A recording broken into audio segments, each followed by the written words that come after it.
Hey guys, welcome out to the range. Today I wanted to show you something that I just figured out the other day. This is a holster from JX Tactical. They sent me this. My friend Matt works as a consultant for JX Tactical, and he contacted me recently and he said, I got a company you need to look at. And I went, all right, so he sent it to me. I like it. I mean, I really like this holster. Being a lefty, it's nice when you find companies that make things really nicely made for lefties, and just as much as they make things for righties. So anyways, this is a light bearing holster.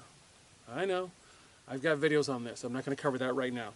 At a very simple level, why did I choose this? Because I already have a really nice holster for non-light bearing, and I wanted to see how this company would execute light bearing, because light bearing holsters are a different animal than non-light bearing. But I don't always have my light on my EDC pistol. So I wanted to find a way to store the light, because the particular light that I've chosen is the X300 UB. UA and UB are the same exact light except for the mounting system. The UA has a cross slot. It's like a pull tab deal. You slide it onto the rail, release, and it locks in. The X300 UB, you open up the gate, place it on the light, and tighten it down. I prefer that one because when it's on a gun, there is no movement. And so I like the lights. However, the lights cannot be locked out, meaning they're always active.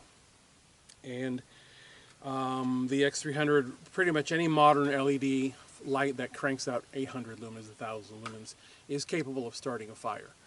And so the question is, how do you store this thing safely? Because this holster, if I'm running this holster or running a trigger guard holster, which is what I sometimes do for church, because I do not. This is a long story there. It isn't that it's illegal. Well, illegal. It isn't that it's against policy to have a firearm in the sanctuary. It's that there are certain people there that I don't want knowing that I have a gun. So, but anyways, I store the light in the holster whenever I'm not using it. And to get it out, it's sitting right there right now. And to get it out, what I finally figured out one day was you press the top portion of the light.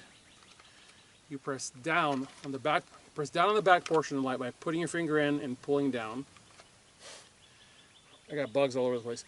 You stick your thumb in or your index finger and you press forward on the actual cross slot portion that goes onto the rail of the handgun, and you get your light out. And like I said, that light's always active, and I can't risk that light starting a fire. So I store it by placing it into the magazine. I store it by placing it into the holster, dropping it in, and then, come on, don't be a pill. I'm on camera here. There we go. And then pressing forward on it, and it locks right in. And it doesn't casually come out.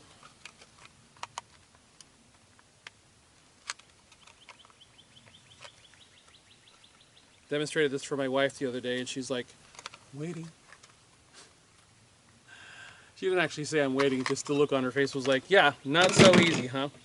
So anyways, I'm getting ready to use the light, but that's an easy way if you have a similar setup. It's an easy way to separate your light from your handgun, store it in the holster that it's made for, because chances are the holster in and of itself is actually grabbing the light body as the retention point, because typically speaking, holsters grab, where's the other holster? Holsters typically grab trigger guards. And since the trigger guard is, this is the same company, T5. Since the trigger guard is kind of occupied by the space needed to allow the light to slide into the holster, just lock your light in the holster. So that's what I've got for you guys today. As always, I thank you guys for supporting me at tier1citizen.com. As always, God bless you all. Get those guns out in practice. Have a good one.